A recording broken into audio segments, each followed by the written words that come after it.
In this video, I'm going to show you how you can remove table in Microsoft Word while at the same time keeping text within it and without losing its format. All right, so I have here this table and I'll wish to remove the table itself, but retain the text and keep this format. To do this, it's quite simple. Just go ahead and select the whole table. So I'll select the table here.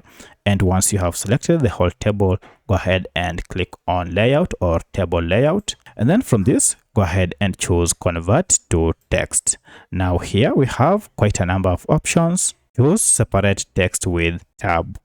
Go ahead and click on it. And this will go ahead and remove the table grids.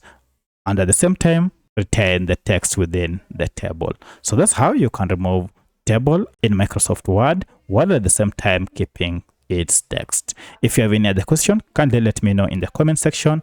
Otherwise, thanks for watching and let's meet in the next video.